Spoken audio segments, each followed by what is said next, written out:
اگر آپ زکوٰۃ کی رقم ادا کرنے سے اللہ کی رضا کو حاصل کرنا چاہ رہے ہیں، اللہ کی محبت کو حاصل کرنا چاہ رہے ہیں، تو پھر یہ بات اپنے دل میں بٹھا لیں، جس کو آپ زکوٰۃ کی رقم ادا کر رہے ہیں نا، اسے یہ کہنا کہ یہ زکوٰۃ کی رقم ہے، یہ مناسب نہیں ہے۔ ہاں یہ ہے جب آپ زکوٰۃ کی رقم ادا کر رہے ہوں تو آپ کے دل میں نیت ہو کہ یہ رقم زکوٰۃ کی ہے، آپ اس کو ہدیے کا نام لے کر بھی تو اس کو دے سکتے ہیں۔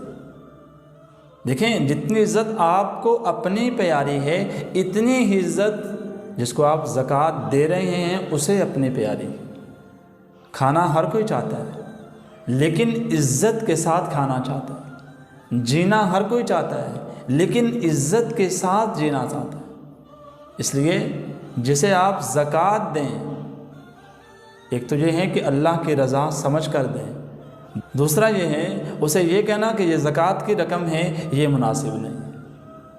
اس لیے رسول اللہ صلی اللہ علیہ وسلم نے فرمایا کہ جو چیز آپ اپنے لیے پسند کرتے ہو وہی چیز اپنے دوسرے بھائی کے لیے پسند کرو۔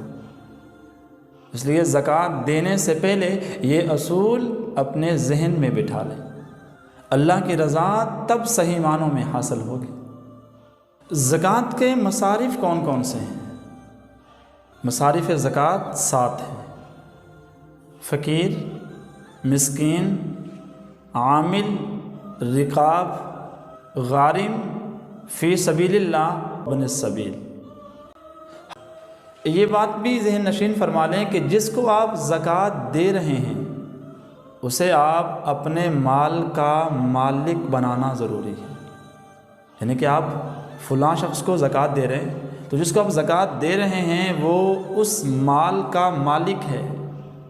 اب آپ کا اس مال میں کوئی اختیار نہیں ہے، اس لیے جس کو زکوٰۃ کی رقم ادا کر رہے ہیں اسے مالک بنانا ضروری ہے۔ اس طرح اگر کسی ادارے میں مستحق طلباء پڑھتے ہوں تو ان کو بھی زکوٰۃ کی رقم دی جا سکتی ہے، یا زکوٰۃ کی رقم اور سامان مستحق لوگوں کو اس مال کا یا رقم کا مالک بنا رہا ہو، اس جیسے انتظامات کرتا ہو تو انہیں بھی زکوٰۃ دی جا سکتی ہے، تاکہ صحیح اور مستحق جو لوگ ہیں ان تک یہ آپ کا مال پہنچ سکے۔ آپ زکوٰۃ جسے دیتے ہیں اس پر یقین بھی ہو، آپ اپنی زکوٰۃ کے خود مالک ہیں۔ جس کو آپ زکوٰۃ دے رہے ہیں آپ کو صحیح معنوں میں پتہ ہو کہ اسے یہ زکوٰۃ کا مستحق ہے بھی یا نہیں ہے۔ اگر زکوٰۃ کا مستحق ہے تو پھر دائیں ہاتھ سے زکوٰۃ دیں، بائیں کو پتہ بھی نہ چلے۔ اگر ایسا نہیں ہے، آپ بالکل بے فکری سے یہ زکوٰۃ کی رقم ادا کر رہے ہیں، یہ مناسب نہیں ہے۔ جس کا حق ہے اس کو حق پہنچانا ہماری ذمہ داری ہے۔ جو مستحق ہیں ان تک زکوٰۃ پہنچتی نہیں ہے، ان تک یہ رقم پہنچتی نہیں ہے۔ پہنچتے یا تو پہنچانے والے ہی کھا جاتے ہیں۔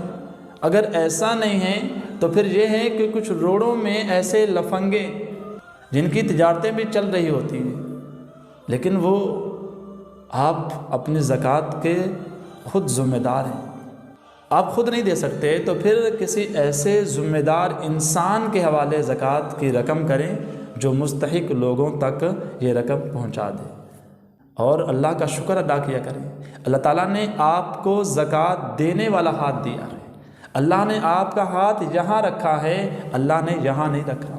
یہ زکوٰۃ آپ نہیں دے رہے، اس لیے زکوٰۃ دیتے وقت آپ کے اندر عاجزی، آپ کے اندر انکساری، آپ کے اندر ہمدردی، یہ چیزیں آپ کے اندر پہلے ہونی چاہیے۔ اللہ کی رضا، اللہ کی محبت آپ کے اندر پہلے ہونے چاہیے۔ اور جو اپنے مال کی زکوٰۃ نکالتا ہے اس کے مال میں اللہ تعالیٰ آئندہ سال تک ضرور برکت عطا فرماتا ہے، یہ مال پہلے سے بڑھ جاتا ہے۔ اس لیے ہمیں اپنے مال میں زکوٰۃ نکالنی چاہیے۔ اللہ مجھے اور آپ کو زکوٰۃ کی رقم ادا کرنے والا بنائے۔